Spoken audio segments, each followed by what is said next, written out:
Mm. Hi viewers, today we are going to discuss about the characteristics of developing countries. Before that, I am Lakshman Gaud, NG College. In this yesterday we discussed about the development and underdevelopment characteristics and what are the features of underdevelopment and growth.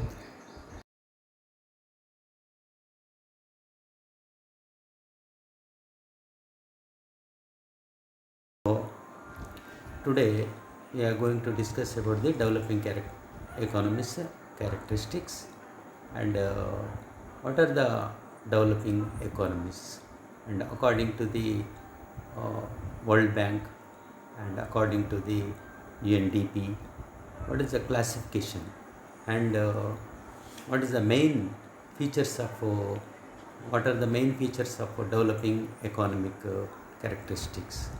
You can say there are generally we know very well about the poverty and unutilization of resources, and another one the population growth and backwardness of agriculture and industrial poorness and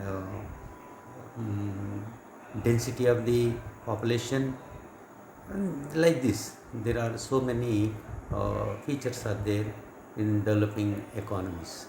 So that we are going to discuss today, not only the developing economies characteristics, another one, that is the what are the obstacles to economic development.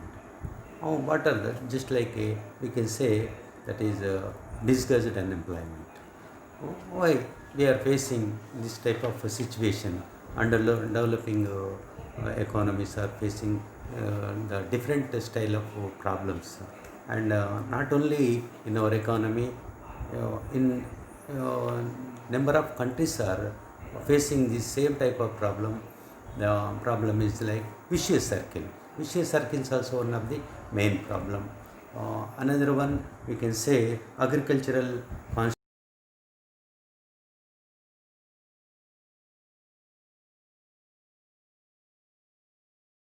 from the these problems, and how to develop our economies, means the developing economies, they are facing so many problems. That's why we have to discuss today in this lesson particularly the characteristics and obstacles of the economies.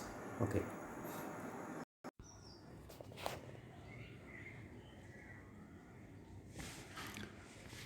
Characteristics of developing countries. In order to examine the problems of an underdeveloped country, it is useful to have in mind a general sketch of the economy of such a country. The following are the main characteristics of developing countries. Number one, general poverty. General poverty point of view, an underdeveloped country is a poverty ridden. Poverty is reflected in low per capita income. It is to note, it is not a relative poverty but absolute poverty that is more important in assessing such economy. Absolute poverty is measured not only by low income but also malnutrition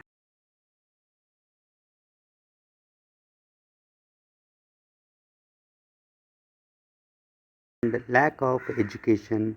Thus, absolute poverty is reflected in low living standards of people.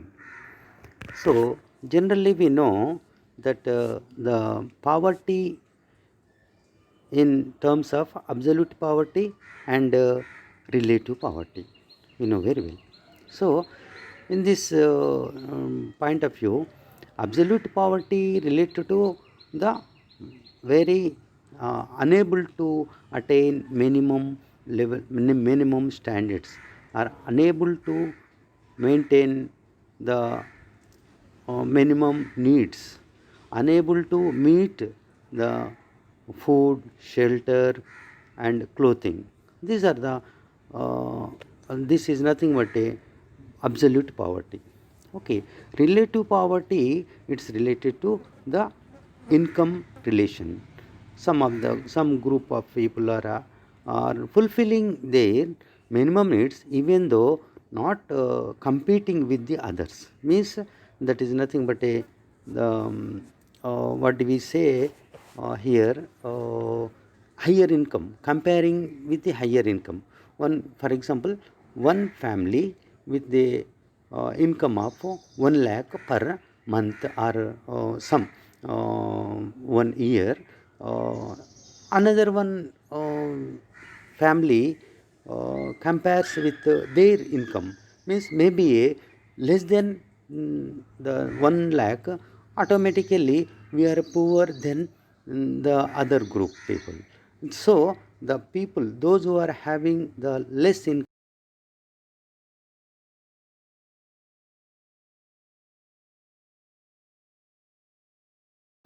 the compared to the other family, he is rich. So this is nothing but a comparison. Compare A B, for example, A family income is more than the B family, automatically B family feels poor than A family. That is a relative. Relatively means comparatively income is less. That's why that is nothing but poverty. According to them, they feel that we are poor. Poor means here we should have to, we are in the poverty. That is actually, we are not mentioning, we are not going to discuss about the relative poverty, but only poverty itself is a very important factor to measure the characteristics of the developing countries.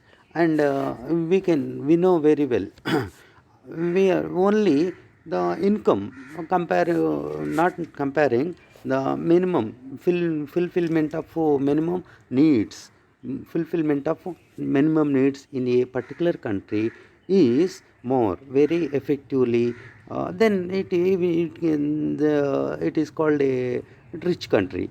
Means the standard of livings will be different. So the poverty, whereas in underdeveloping countries like our India, more and more countries are facing, more and more people are facing poverty, not attaining the minimum needs, fulfilling the minimum needs. There is a unfulfillment. Unfulfillment means there is no complete availability of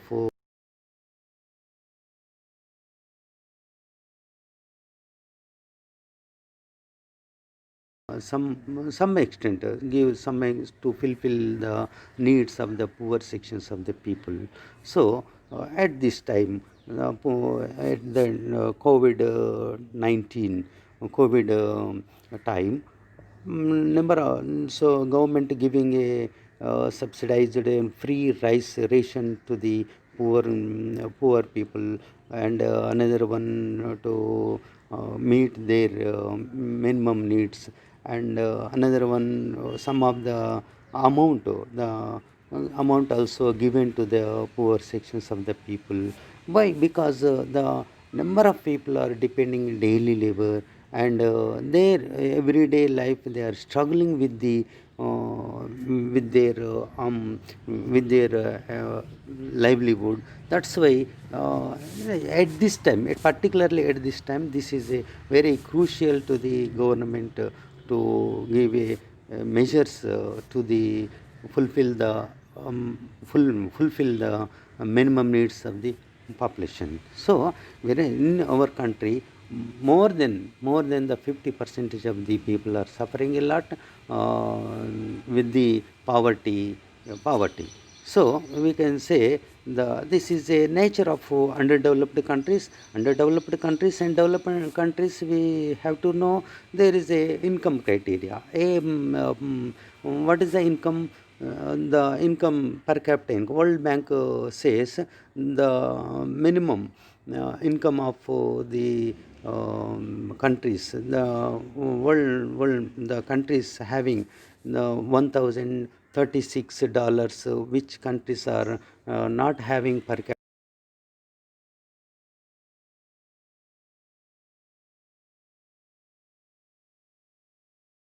in between lower middle income group countries, like that.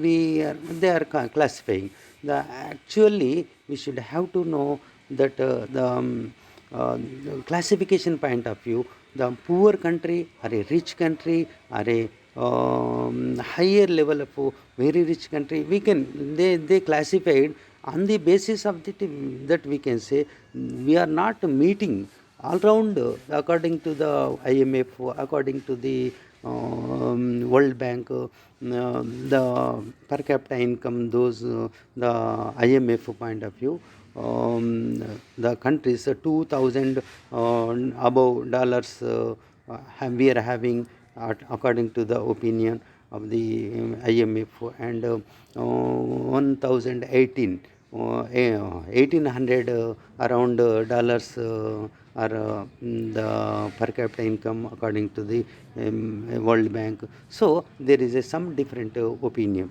So at this particular time, in this July 1st onwards, the classification given about the countries, developed countries or underdeveloped countries. Okay, let's we see the video lesson at the end of this session. And whereas in the general poverty point of view, the poverty is a very important feature of the underdeveloping countries. And another one, agriculture, the main occupation. Agriculture is the main occupation. How do we say? We can say that in developing countries or economies, 2/3 or more of the people live in rural areas, and their main occupation is agriculture. The 2/3 means 75 percentage of the people are depending upon the agriculture, and they are doing the agriculture based activities. This is nothing but in our Indian economy, particularly say this is a main backbone of the economy. Directly, indirectly, it is providing a lot of employment opportunities to the people, and so many industries also depending upon the agriculture activity and their products, and the people, the employment point of view, the people, those who are depending on so many activities are relatedly, indirectly and directly are the agriculture based only. So we can say the in developing countries, 2/3 or more of the people.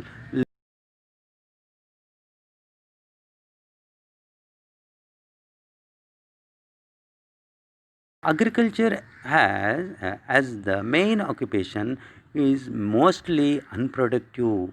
It is carried on in an old fashion with obsolete and outdated methods of production. As a result, the yield from land is very low, and the peasants continue to live at a bare subsistence level. So we can say why that the agriculture is why it is not a like a industry, because of in underdeveloped countries most of the farmers are illiterated, of course.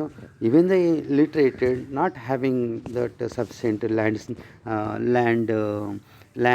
and not following the new methods of production. It is one of the main problem. And another one it is it is they are using outdated methods of production. Outdated means outdated machinery, outdated methods. It resulted that the low productivity in agriculture. And another one, they're not commercializing. Most of the farmers are not commercializing because of the size of the land is very less. uh,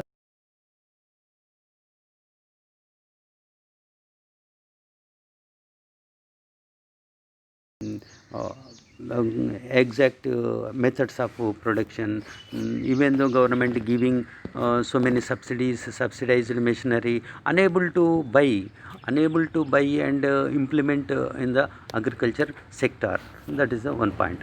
And another one, unutilized natural resources. Unutilized natural resources. The third one point tells about the natural resources of the underdeveloped countries are there, unutilized or underutilized, misutilized. We can say underutilized or misutilized or unutilized.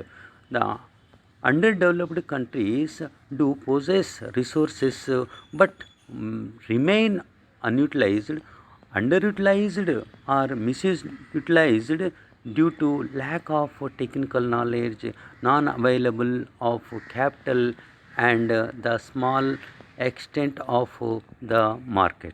So we know very well there are so many obstacles, and obstacles are there in that underutilization of natural resources. For example, water resources. Of course, the 40 percentage of the water are utilized in our country particularly. So, for example, if you take a in Indian economy, 40 percentage of the water utilized, and 60 percentage of the water going into the oceans. Means we are not utilizing properly our natural resources, and as well as we are not utilizing the land also. Land not yet utilized. Only we are the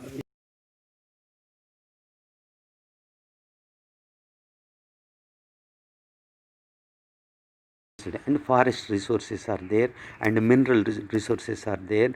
Not we are not finding and we are not extracting and using in a proper manner. That's why we can say the unutilized natural resources also one of the main drawback of the developing countries. That's why this is one type of a characteristic feature of the developing country.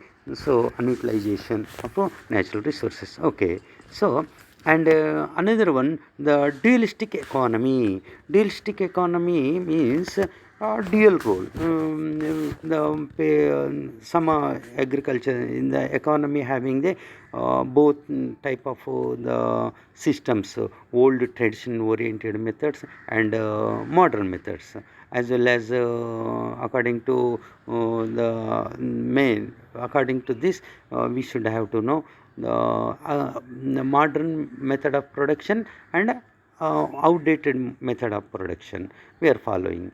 And see, social point of view, society point of view, and we are some of the people are believing the outdated beliefs, and some of the people are following the new modern lines. They are thinking in the modern lines.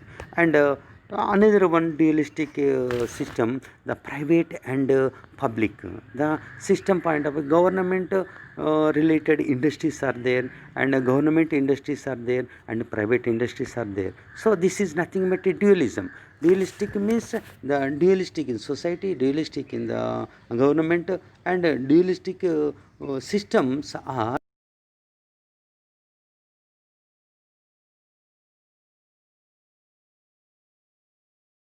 economy. Dualism, it is a very one of the drawback. That's why we can say this is one type of a feature or a character of the economy. As per almost underdeveloped countries have dualistic economy. One is that the market economy. One is that market economy. The other is the subsistence economy. So market economy means this is nothing but a competition related to the modern lines, and another one subsistence economy related to the agriculture, particularly agriculture. So the market economy, industrial economy, and subsistence economy, agriculture economy, the both are prevailing in the same lines. That's why this is one of the feature. One is uh, in and near the towns, the other is in the rural areas. So we can say market economy appearing in the towns and cities, and subsistence economy appears in the rural areas. One is developed and another one is less developed, like this. So we can say market economy nothing but a competition, and modernized and educated and civilized people, and new methods of production, and everything they will think about the market, and that is the nature of the cities and well aware society. And another one, the subsistence.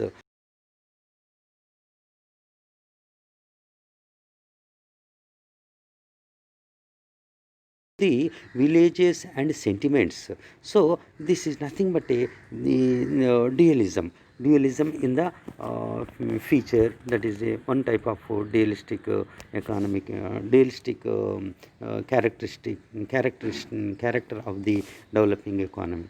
And another one, high population growth. And next one point, the high population growth. The developing countries possess high population growth potential, characterized by high birth rate and high but declining the death rate. Declining death rates and increasing birth rates gives a very natural growth rate of population. So in developing economies, it is a very general. The population growth rate is high. Of course, controlling methods are there. Even though controlling methods, number of controlling methods are following, there are religious concept point of view and sentiment point of view, and some of their beliefs. Even the government forcing and focusing about the problems of the high growth of population, even though not following the public, that's a very problematic one in this the countries. And high population growth, why it is happening? According to the Malthusian theory, we know very well, in the first stage point of view, there is no medical facilities, and no controlling methods, automatic control, natural, naturally itself takes a measure. And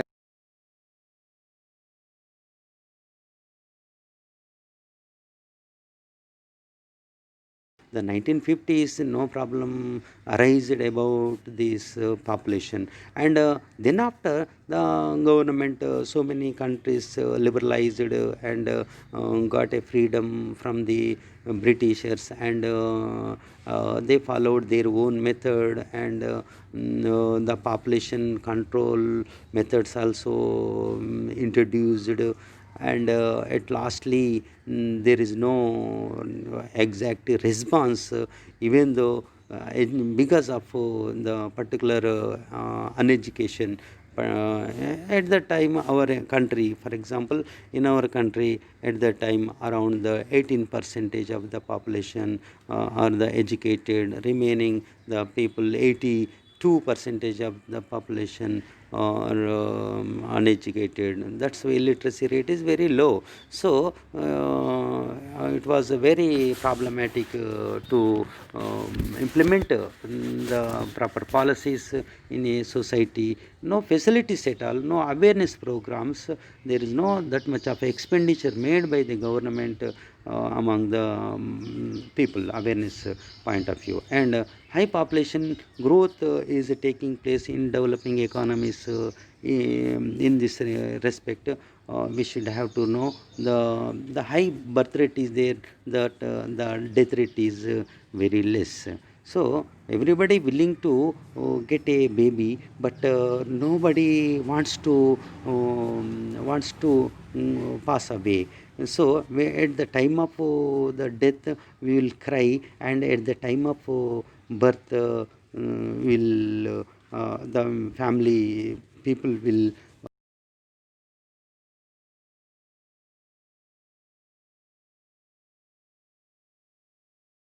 we are taking so many measures to the health promotion and health problems to control the so many diseases. Government also doing so many measures to control the like a virus and dangerous virus, dangerous diseases like COVID-19. We know very well the government is spending a lot and doing so many efforts, even though it is not controlling. Because of why we are saying this, we are fear about the death, but birth point of view, giving a birth point of view, we feel very happy. So this is nothing but indirectly, that is the death rate is declining and birth rate is goes on increasing. So it resulted that the population is growth is high, very high. So growth of population is very high. And another one point, employment and disguised unemployment. Employment and disguised unemployment. Employment means those who are willing to work should employ. Means we can say a person want to do something. It is nothing but a, if he engages and earns, that is nothing but a employed in a particular place to do some activity. That is that is nothing but a employment. And disguised unemployment. What is unemployment? Unemployment means unable to get a job, get a work in a society or a economy. That is unemployment.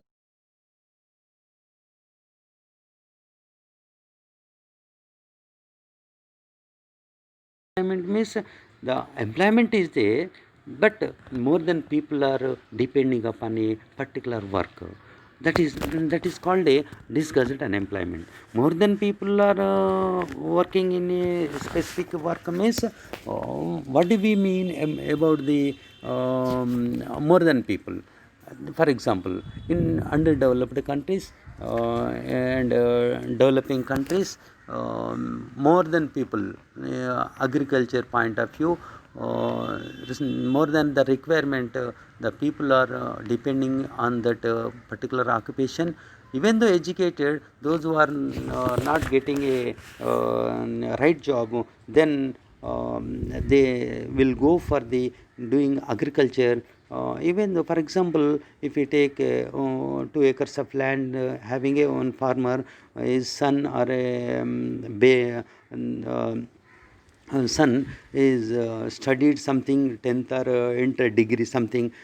He is not searched, he searched for some job, but if he feels it is not a sufficient in giving a sufficient income to him, automatically they go for the doing the same work like his father.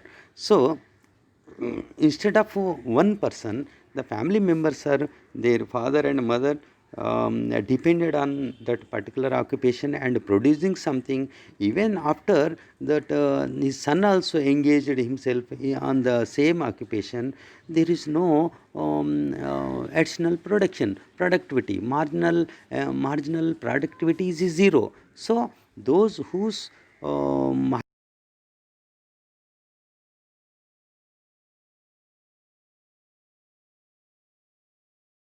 work output is zero. That's why it is called a disguised unemployment. disgusted unemployee. Who is the disgusted unemployee? And disgusted unemployee is whose marginal productivity is equal to zero is called a marginal worker. Marginal worker means here employee, marginal employee in that particular place. Maybe a agriculture, maybe a industry. More than the people are engaged, their output is zero, additional output is zero, is called a disguised unemployment. So it is a very common feature in developing economies. So the underdeveloped countries there is a vast open unemployment. We know very well that is, and disguised unemployment also prevailing in industrial sector has failed to expand along with the growth of labor force, thereby increasing urban employment. There are educated unemployment who fails to get jobs due to structural rigidities and the lack of manpower planning. The governments are not having the proper manpower planning, and another one, there is a structure of the economy is also differ. The structure of the economy means the structure, the agriculture and service and industrial, the structure of the economy not properly changed according.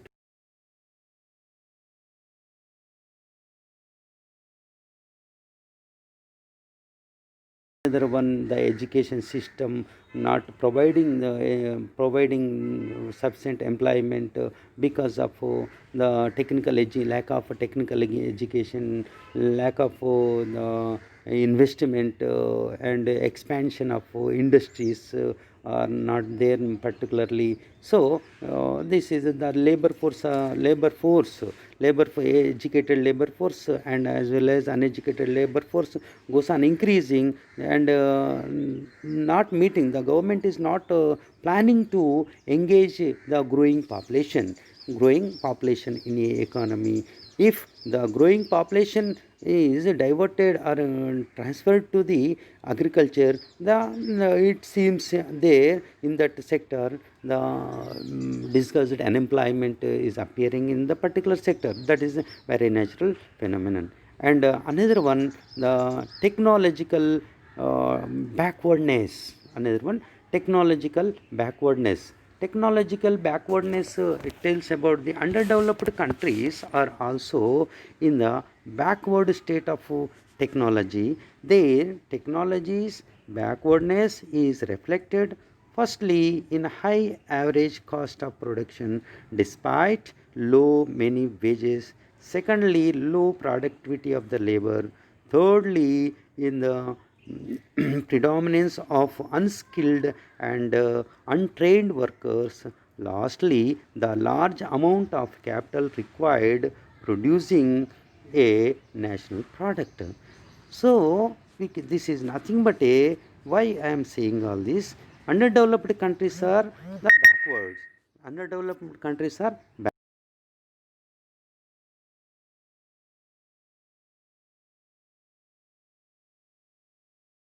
underdeveloped countries not spending a lot in the research and development and technical education and updated technology, and not updating properly. So this is one of the drawback. Okay, that is a backwardness. The technology backward reflect the first the production.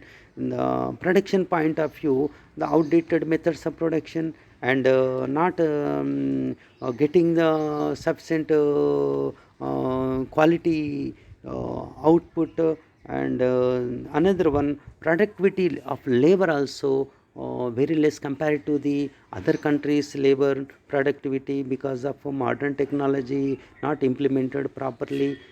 If the modern techniques utilized with the less time and less investment and smart thinking, with the smart work they produce more. So we can say the productivity of the labor is also very less, and their wages also very less it leads to the poorness. Okay, and another one, unskilledness. Why? Because the technical education not updated in the educational institutions, and number of ITIs, engineering and polytechnic, like that, the research and development not trained practically. The theoretically we know very well, but not practically. The engineers and other people and the higher education people are they are formula makers, but not practically involving. This is also one of the drawback for our developing countries. So we can say that is the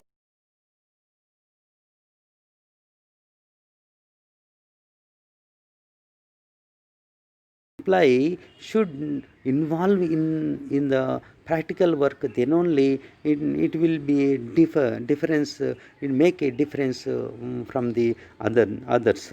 So we can say, we can here itself we should have to know the predominance of unskilled labor force appearing in our economies, in developing economies, and large number of capital required to producing national output. So capital also not sufficient.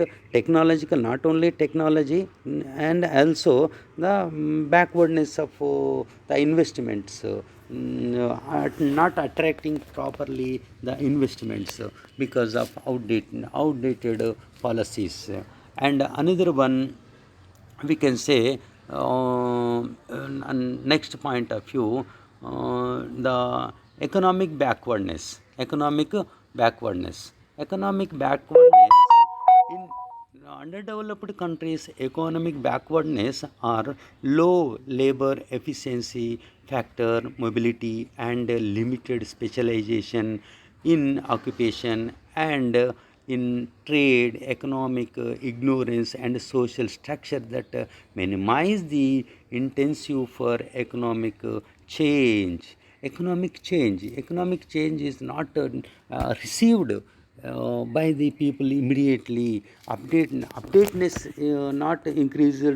Updatedness means, we can say, what we say, that is nothing but a in we are our social structure is like that only.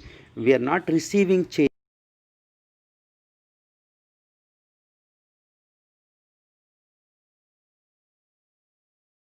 developing economies because of there will be a lack of proper education, right education reach to the every corner of the society. So few people are getting the higher education. We know only the 3% to 10% of the people are getting the higher education, more than the degree, and more than the degrees. But the 80-90% of the people are withdrawing their education in the primary level up to 10, maximum up to 10th, and after intermediate level and degree level up to. So very few people are appearing, and in that part very few people are getting the technical education. And so in that some of the people are working for only for their job and earning, not thinking initiations and innovations. And the if the innovations, they thinking of innovations, even though the government is not giving sufficient funds. And as well as another one, they are not having that much of the investment and investment to do the activity or a new innovation to show the public, to show the government. So these are all, so many problems are there in the technology, in the economic backwardness. And another one, that the lack of enterprise and initiative, lack of enterprise and initiative. And this is another one characteristic feature of the underdeveloped countries.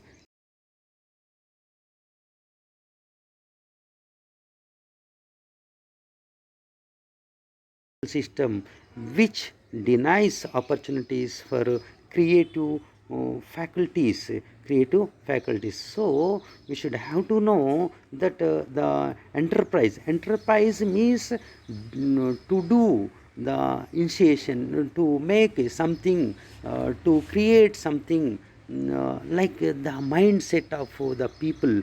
If you want to initiate, that you should have something like that. The initiation is very less. Initiation means to do some business, to make something, to create something, to manufacture, to produce something, like that. And maybe a service, maybe agriculture point of view. For example, new innovations, new things are not received by the people. Already in the last point of view we discussed same thing.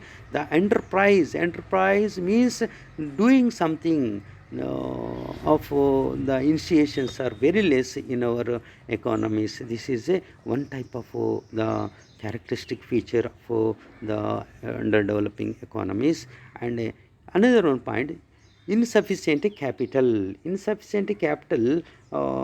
know that there is a lack of lack of sufficient income.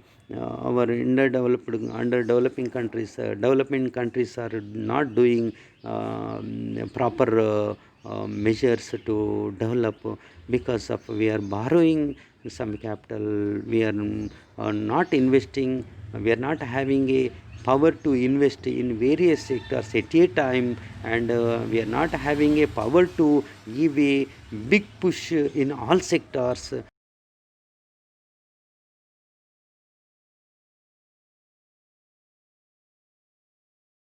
And drawback as well as a characteristic feature of developing economy. So insufficiency of the capital equipment is another one general characteristic of such countries, underdeveloped countries. And underdeveloped countries are characterized as capital poor, low saving and low investing economies. Capital poor, or we can say another one words, low saving and low investing economies. Capital poor, we know why, because we are not having a investment capacity. We are borrowing each and everything, as well as capital equipment, stocks and tools, equipment we should have to import from the other countries. We are not having a rich power of knowledge in, and as well as research and development and designing of our country. And another one, the low saving. We are having the low incomes. It leads to the low savings of the economy. Low savings, why, how it is possible to save? Because of only the income. If there is a income generation is more and more, automatically part of the income, total income, some part of the savings takes place. So we are, the people are not having that much of the sufficient income levels received by them. That's why the savings capacity is very less. And another one here, in developing economies characteristic point of view, the demonstration effect also one of the there in the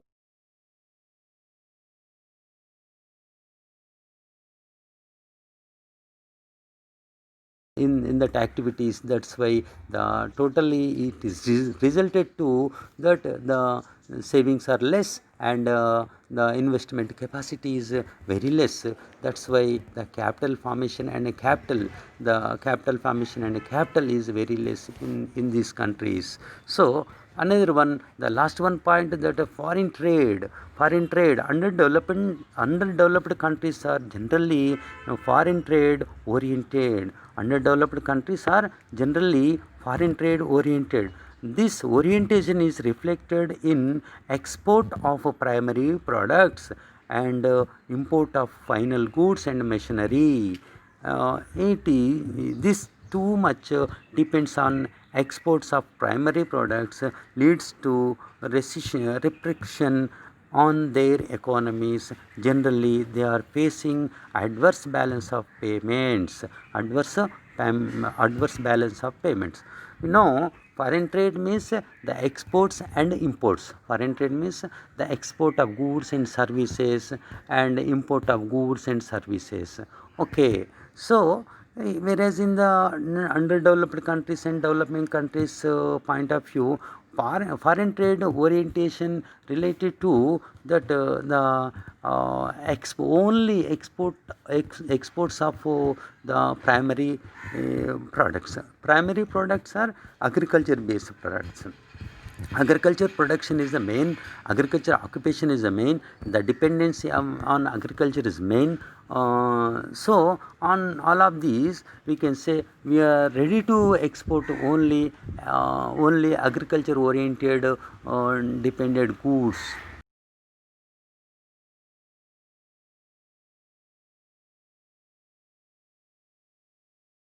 Sale in the international market. So exports earnings are very less. It leads to export earnings are very less. Okay, we are importing, we are getting borrowing the whatever that the machinery goods and final goods and machinery.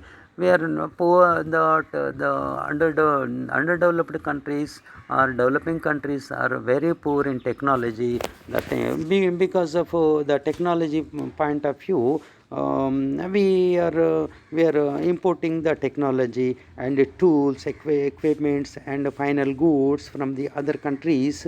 This leads to the cost of the final goods and machinery and new sophisticated technology. This cost is very high comparatively our exports. Our exports are very basic goods and services, very small amount we can get, but the imports of the sophisticated advanced technological machineries goods are very costly. That's why the balance of payments leads to imbalance means that is nothing but a, we can say, the for an adverse balance of payments. So too much depends upon the we are not changing we are means that the underdeveloped countries are not changing their method of exports and imports policy. Why? Because we are not having that much of the technology. Okay, if that whenever it is changes, automatically we will get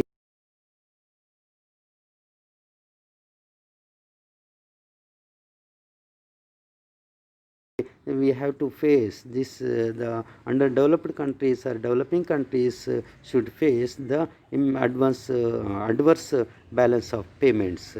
So another one point, okay, adverse balance of payments. That's all. Thank you. Thank you very much.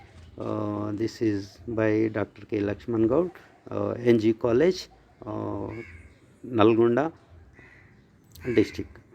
Thank you, Department of Economics. Thank you very much.